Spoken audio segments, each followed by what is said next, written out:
Well, I'm excited to be joined by author and researcher Hugh Newman. Today, Hugh has written several books, such as Stone Circles, Megalithic Studies in Stones, and Giants on Record, among others.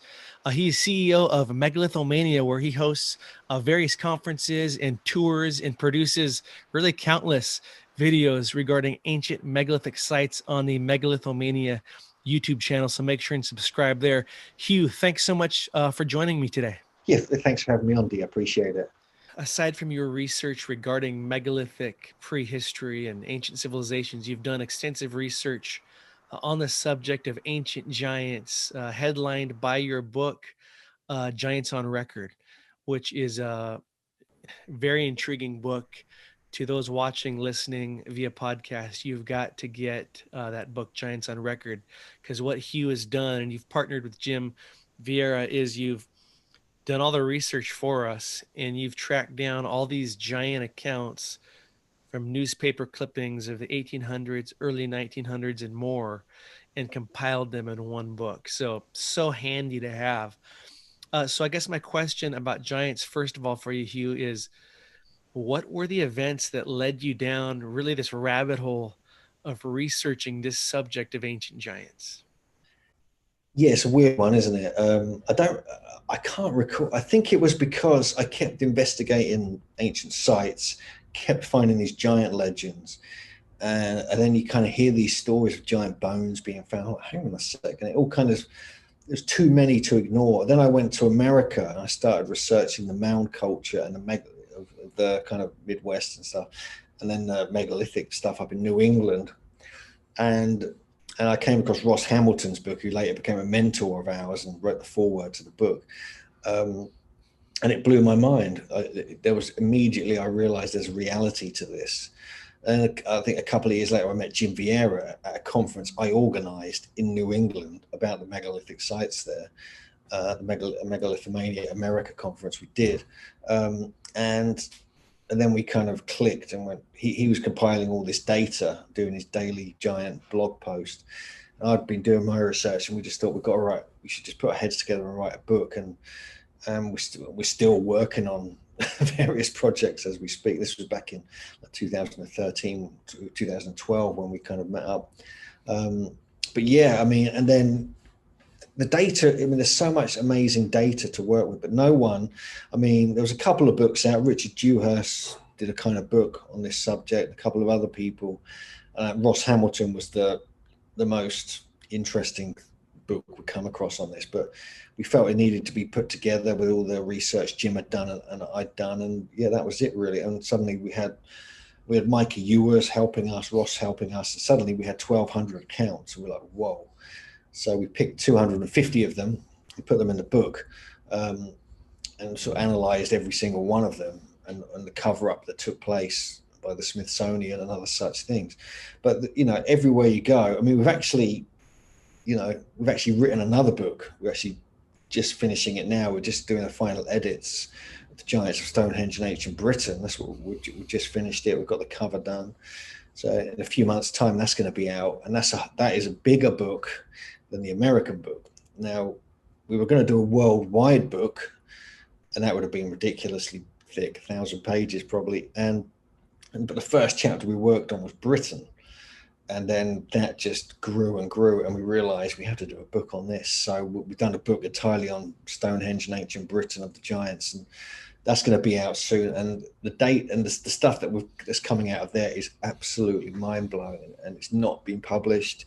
It's an obscure books and references we've got that no one's ever seen.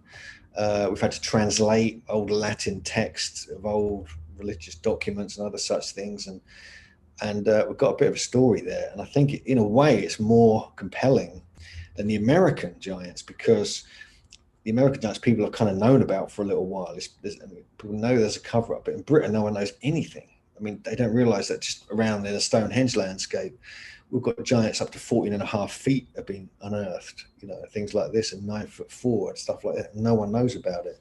And it fits in, and suddenly all the legends make sense. All the giants building these sites, it all links up. And we've got good evidence of transoceanic travel between Britain and America. And when we're talking about going back 50,000 years, we're not talking just recent times, and the genetics associated with that may have influenced the American giants and the British as well. And so it's quite a story. And I think, people need to like look at this with an open mind because it's been deliberately covered up everywhere. I don't know why this is really fundamentally. I don't know why you would do that. It's political, religious, other reasons. But it makes you want to research it even more. That's what we've done. Yeah, right. Try to hide it, and it piques our interest more. The giant subject to me is fascinating because we've got, all these ancient manuscripts like the Bible, chock full of giant lore. Probably the most famous Bible scripture about giants is Genesis 6:4. It talks about there were giants on the earth, which is the Hebrew word Nephilim. And then the Bible doesn't just talk about giants, but it talks about specific giants, right? Like Goliath, who measured between 9 and 11 feet tall, and his brothers, and they had all these genetic markers. They were either super tall or had 6 fingers or 6 toes. So we've got the Bible talking about giants. We've got other ancient manuscripts, Sumerian texts, the Book of Enoch, the Book of Giants that was found in the Dead Sea Scrolls. We've even got, historians like Josephus, um, who is a very credible historian. I mean, he talks about the giants in many places and really gives some vivid accounts of what he saw in his day in the museums, I believe. But then it gets crazier, as you show us in your book, with much more recent accounts from newspaper clippings of the 1800s, early 1900s, accounts from explorers. So one question for you I have is, of all of the research you've done, all the articles, the written accounts, is there a giant account that you find most intriguing, that just fascinates you the most? Um, there's, oh my God, considering we've uncovered, in total probably 2,000. Um, that's quite a giant question, really. There's several that have kind of intrigued me. There's certain ones in Britain that have really got me. The ones in the Stonehenge landscape are really intriguing because they're really tall. They're like between 9 and 14 feet, and there's some skulls and teeth that have been found around Wiltshire and Somerset. There's also in Glastonbury, where I lived for many years, and we run our conference there in England. There's a 9.5 foot skeleton was found 1,000 years ago in the Abbey. And it was a big deal back then. It was a big story. Everyone was talking about it. We've got all these old texts talking about it, and yet no one's interested. No one cares. It's just not, just doesn't exist. But and the list goes on. I mean, in America, I think one of the things that got us was you were finding not just individual skeletons, you were finding graves with hundreds of skeletons, and this was like a battle or a war that took place. And when we retraced the steps with Ross, we were working with here, of all the traditions of when the wars took place between different tribes and Native American cultures, they matched where the discoveries were later found and where all these burial places were found. So the more you look into the myth, the legend, the traditions, the folklore, all this kind of stuff, you've got to look at that with a really clear mind and imagine that might be true or based on truth or have elements of truth. And then if you find, if you look carefully, it fits in with what is actually discovered and what people are still saying today. I mean, for instance, in Britain, in Wales specifically, the traditions of giants still exist there. They still talk about them. They're part of the landscape, and they're part of the mythos of the consciousness of the people. And this is ingrained into the consciousness going back thousands of years. And there's proof of this now. These stories have been around not for hundreds of years, we're talking thousands of years. And the fact that the whole of Britain has these stories, we have the founding of Britain is to do with giants, the protectors of Britain are giants, and so forth. You realize there's something about this. And when you find all these skeletons, bones, teeth, and skulls in the archaeological record, you realize there's something going on, and you have to address it. I mean, this is all it is to us. It's like not being addressed properly, so we want to do it ourselves because we've got this sort of obsessive, compulsive need to publicize this and let people know. Actually, look at this. This is really interesting. No, the only people who are writing about this were either 100 years ago or in obscure books. Half of it's not online, so you can't find it anywhere. You have to go into old libraries and get things translated. So yeah, it's a really cool story. There's around the world are some giant footprints in places that people have discovered. You went down, I think, and saw the most famous of these in South Africa. Tell us about what you saw there at those footprints, and then tell us about the giant finger that was found in Egypt that you have talked about before. Sure. The one in South Africa, I forget exactly where it is. We went there with Michael Tellinger, and there's a bunch of us there. There's like Andrew Collins was with us and a few others. We're all on this part of this conference. And I forced the organizer to take us there. I was like, "You've got to take us here." Made him get a van, and we all went there. And it's like 4.5 feet long.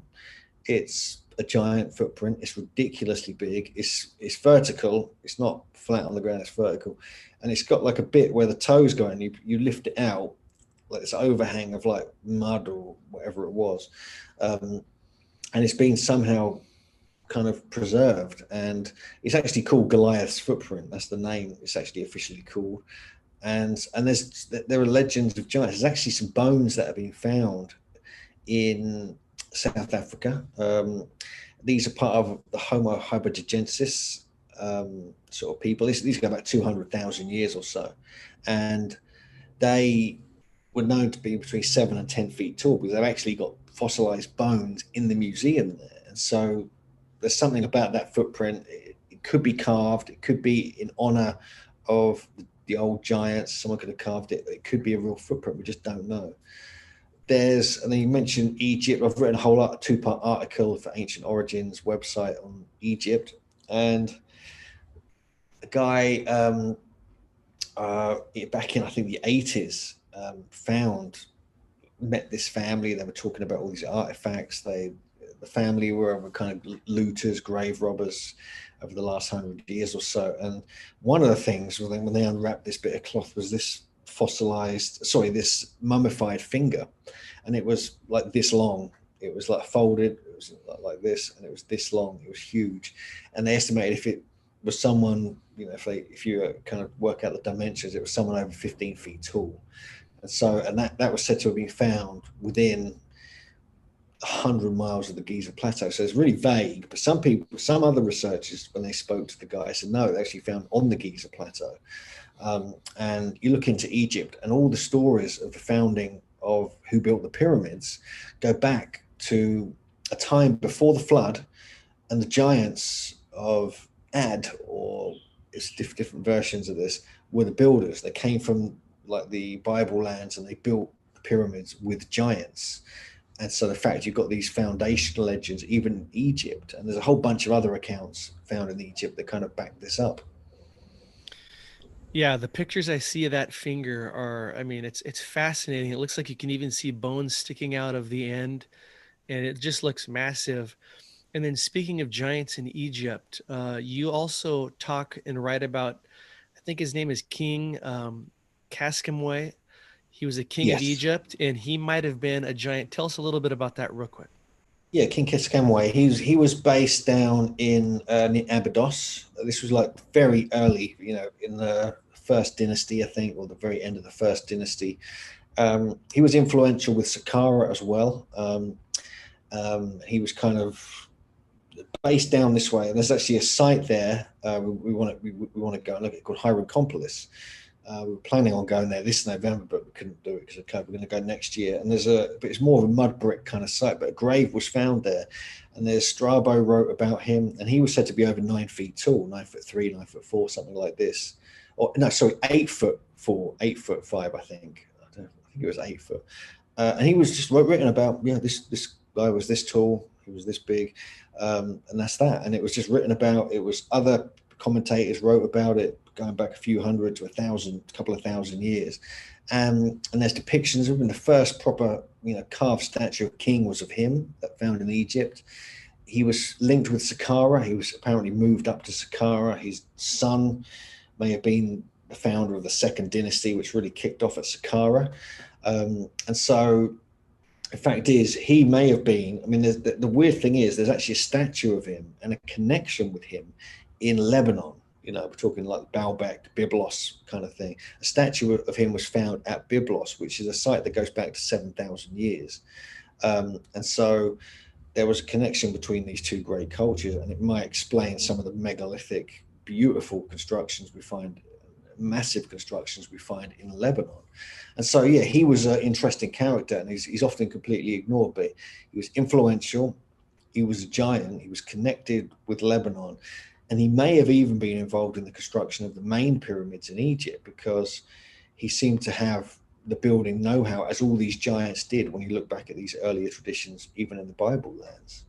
In your book, I believe you show a picture of a supposed petrified, like 12-foot Irish giant.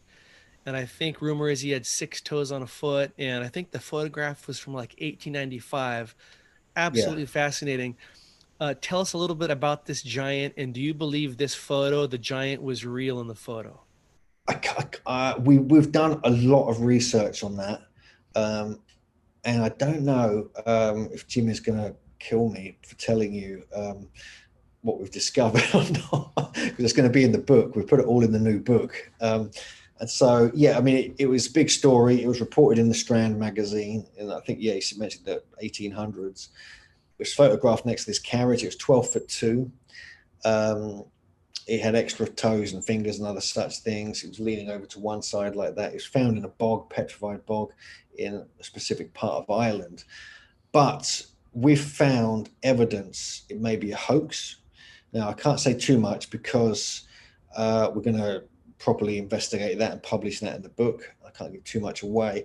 But it has connections with other hoaxes, potentially, very big ones that got reported back around this era in different parts of the world. But Ireland itself, there are genuine giant skeletons that have been found. That's why this was created, because there's stories of the different ancient cultures, the Fomorians, the Tuatha De Danann, Furbolg, and other early cultures from this area, and they were linked with giants, or they were actually giants coming from this sunken realm, possibly Atlantis or High Brazil, out into the Atlantic Ocean. But we've got many accounts of actual bones, skeletons, artifacts, armor even discovered in Ireland. So there's a reality to giants in Ireland. It's just this particular one, we're going to expose the reality of that in the forthcoming book. Exciting. Well, we'll look forward to that. It's crazy. We've got, all these ancient manuscripts that talk about giants. We've got explorers' accounts. Even in my research, I did a series on Easter Island. I came across old ship logs of explorers who claim they saw like a giant running around one of the islands by Easter Island. So there's even crazy stuff like that you come across when you're digging.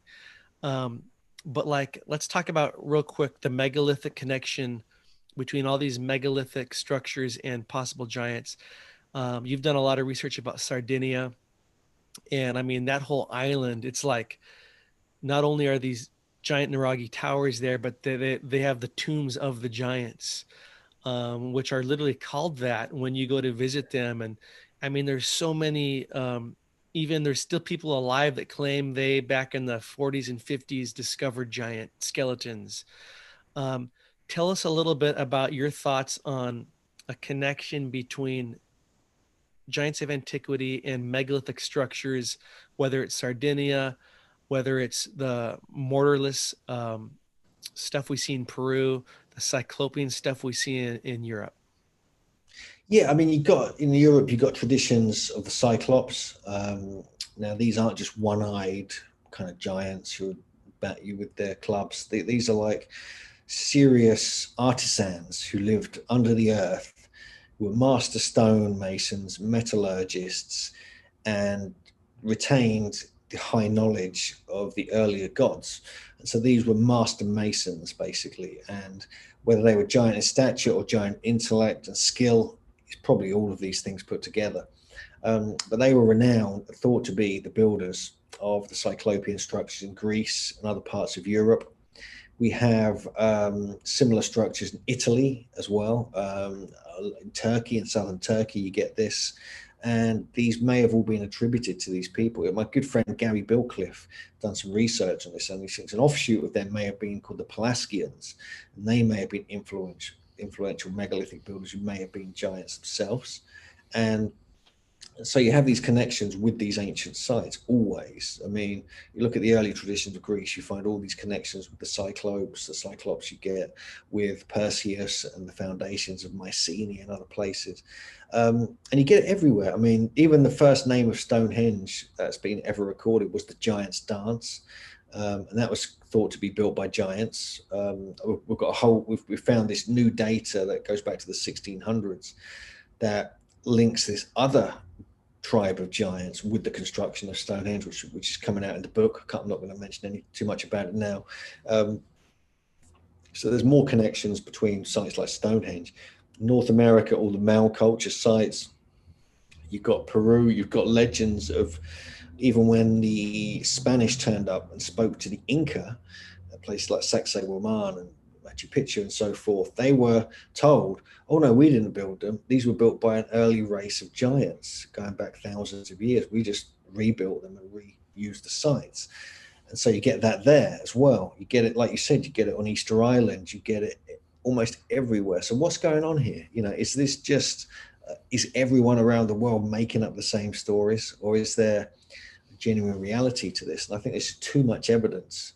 And it explains also why these sites could be built, because you've got gigantic human beings involved in the construction. Not only were they extra strong and they could lift big stones, they were actually master masons, metallurgists, explorers with a very high intellect. And so I think there's a lot more to this than people realize, and it's just being deliberately wiped, pushed away from our consciousness, because it doesn't fit in with the theory of evolution amongst other sort of other things. Well, this has been a fascinating interview, Hugh. Thanks so much for your time today. And for those listening or watching, make sure and follow Hugh. He's on Instagram at Hugh Newman 1. Follow the Megalithomania Facebook group. Great group to jump in and see all of his videos.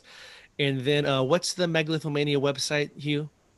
Just megalithomania.co.uk. .co.uk. That's got links to his books, and I'm really excited about, sounds like your upcoming book. So, man, thanks again for your time. Keep up the great work, and we'll do this again hopefully in the future. All right, thanks a lot, Dee. Appreciate it.